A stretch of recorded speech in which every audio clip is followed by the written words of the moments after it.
Can Cam Smith bounce back from a disappointing finish at the Masters and take down the RBC Heritage? All that and more here on the Four Thoughts DFS PGA podcast for DFS Army. Let's go.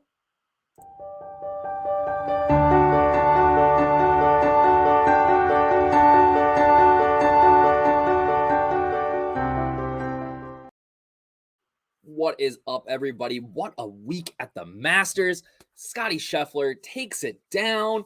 Number one player in the world for a reason. A lot of big wins here at DFS Army. We're going to talk about that in a minute. But if you don't know who I am Josh Thomas, aka DFS Up North. I am your PGA guru here at DFS Army. Been doing this a long time. I love our community at DFS Army, and I want you to be a part of it. So if you are ever interested in becoming a DFS Army VIP, so you can get full access to my cheat sheet, you can get full access to the stuff that the tools and things like that I'm showing you in this podcast today.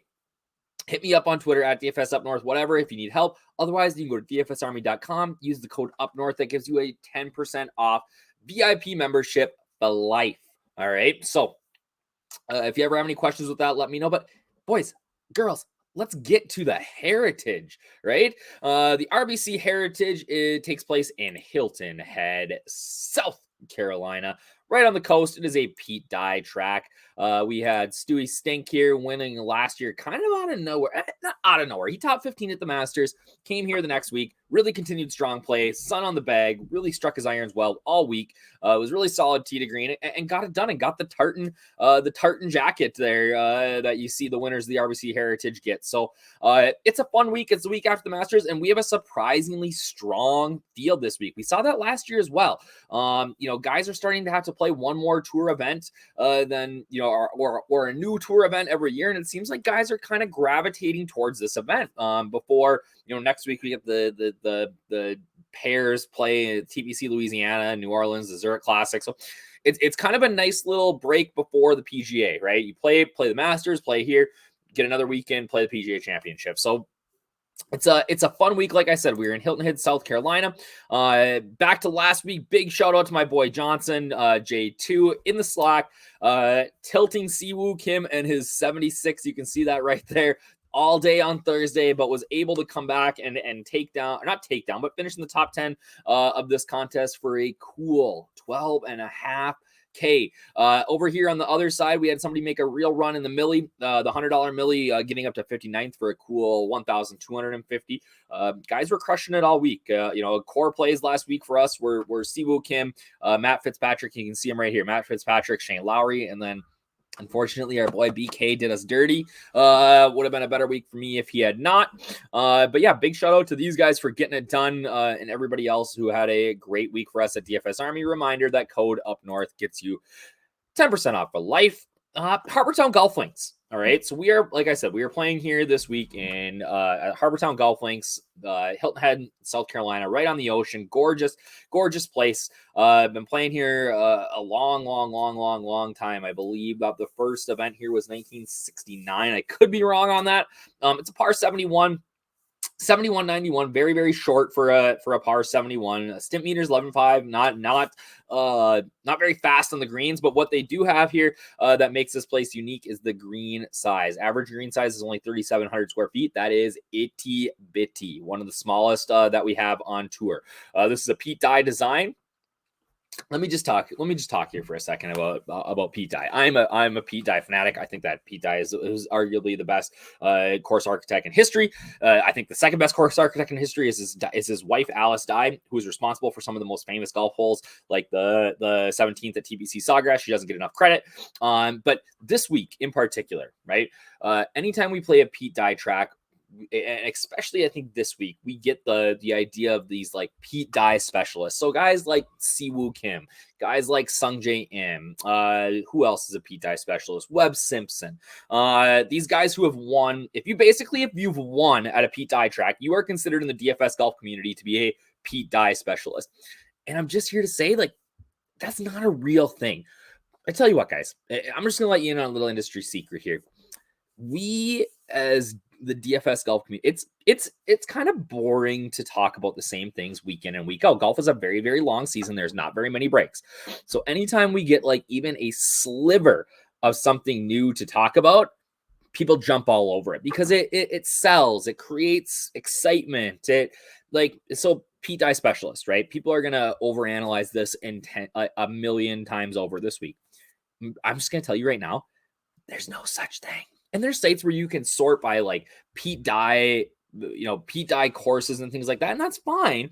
But you're gonna tell me that we're gonna look at results from Kiowa, which we played the PGA Championship last year, where Phil Mickelson won, and TPC River Highlands.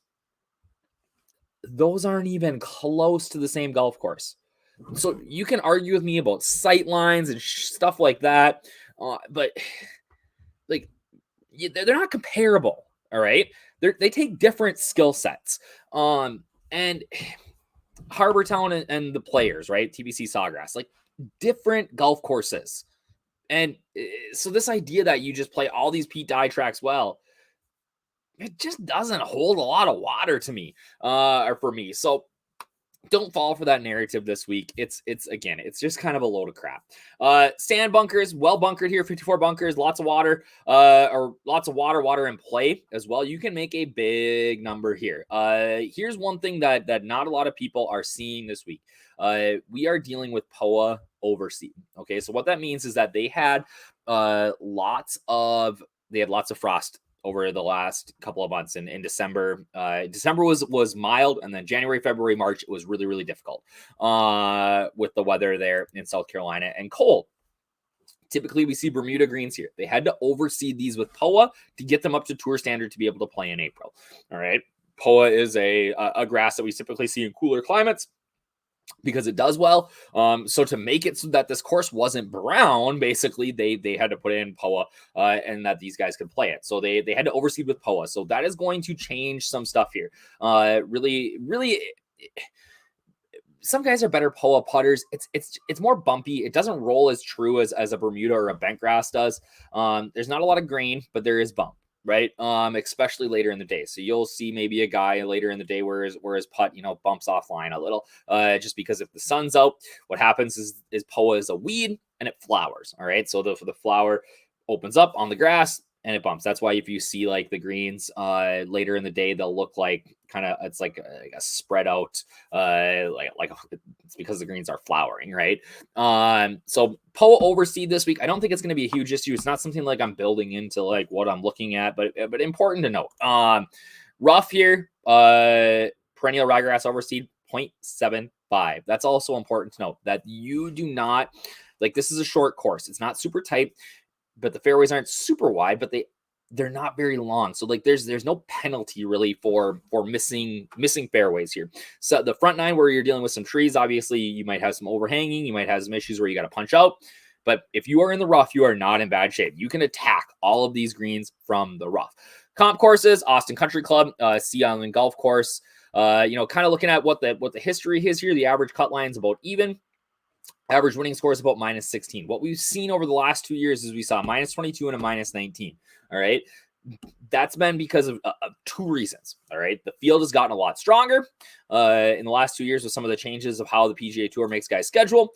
And also because, the weather has been fantastic. All right. When we have bad weather here, we have issues. And we're going to talk about that here in a minute when we look at some of the former winners. Average score per round, -0.67. Like I said, weather plays a huge factor in the scoring this week. There are tons of shots from 175 to 200 yards.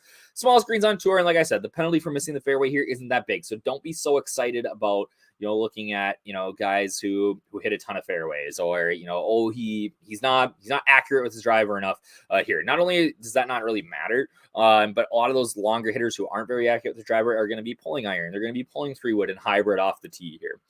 Some of the former winners, right? We've got Stu Stink, -19, led the field in strokes gained tee to green, was 5th from last in driving accuracy. Again, why driving accuracy doesn't matter here. And really, it doesn't matter any week. It really doesn't. So Stu Stink -19, Webb Simpson, he got it done almost a completely different way than Stuart Stink did. He shot -2 and he putted the freaking lights out. All right, made everything he looked at. CT Pan just did everything well that week, hit a bunch of fairways, things like that. But then Satoshi Kodaira, -12. That is a very, very interesting. I don't know if you guys remember this, but that would have been in 2021, 2020, 2019, 2018. All right. Kodaira won with -12. He shot -5 in the morning, got to -12. CT Pan, meanwhile, who was at -11, shot +6 in the afternoon. There was a massive Sunday weather issue. The rain and wind came in, and the leaders struggled. Kadira came from way back, won this thing at -12. Bryson DeChambeau almost took it down too. But Kadira got to -12. Siwoo Kim got to -12. They went to a playoff, and after having played in the good morning conditions, came out in the crap in the afternoon in the wind, and Kadira was able to knock Siwoo Kim out on the playoff hole. So like I said, weather plays a huge factor here. Right now, Thursday looks pretty benign, but we're seeing this Friday afternoon 20 mile an hour gusts, 17 to 16. That's going to be an issue. So there might be a little bit of a weather wave advantage this week if you want to stack up the Thursday afternoon tee times with the Friday AM tee times.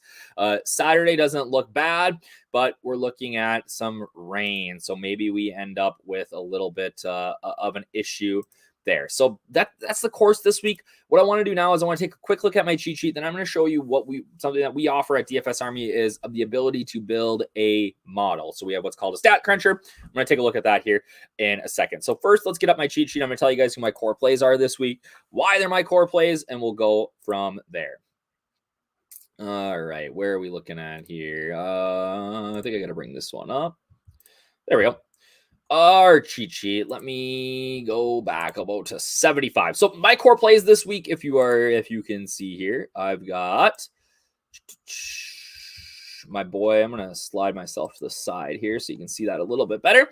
My boy Shane Lowry is a core play for me. I've got who else in here? Alex Noren, Tommy Fleetwood, and Mav McNeely. I'm right back to the well with Lowry. He played outstanding at the Masters. He's crushed here at the Heritage, 9th and 3rd here, wrapped around a missed cut in 2020, where they played it on a weird date. The putter's been really, really good. He's great off the tee. Hits a ton of fairways. His round the green game is solid. He just checks every single box for me. I think that everybody's going to try to pay up and get a Colin Morikawa, guys like that who I think are really, really good plays. But I think they're gonna try to pay up there in this maybe interior 9K range. Maybe comes underowned. But what I really like about it is that if you just pay down a little bit, that $200, $300, $400 from those top guys, the whole complexion of your lineup changes, and you can get some different plays in there. So I really like Lowry this week. I think that Noren's going to be a little bit underowned at 8,300, just because he didn't play at the Masters. He's been so good, top 30 in all 3 tries here. Been outstanding with his irons lately. We know he can heat up with the putter. At this price at 8,300, I just can't pass Alex Noren up. Back to the well, Tommy Fleetwood. I was really, really high on him last week. I think he got his mojo back. And that's going to carry over here. This is a good course fit for him. He did miss the cut here last year, but if you guys remember Tommy Fleetwood from 365 days ago, the guy was lost. His game was in big trouble. So I think Fleetwood comes back and plays well. And then Matt McNeely, 4th year last year, just been outstanding.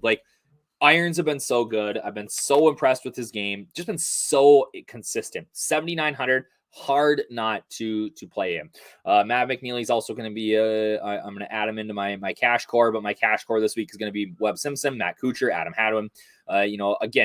Cash for me is I don't play a lot of it. I just play my main GPP lineups and cash lineups and just play it, assume hey, if I just miss cashing, I bubble the regular GPP, then I'm going to win my money back on a double up there. So that's kind of the way that I attack cash. But, if you are just going to play strictly cash lineups, what I like to do is I just like to get 4 to 5 really, really high owned guys or the highest owned guys, and then drop in a pivot here or there to get me over the top. At the top here, probably my favorite play up top is Colin Morikawa. I think people will think we'll be too in-depth thinking about Cam Smith this week that he had a chance to win the Masters and he lost it. He's going to be emotionally a wreck.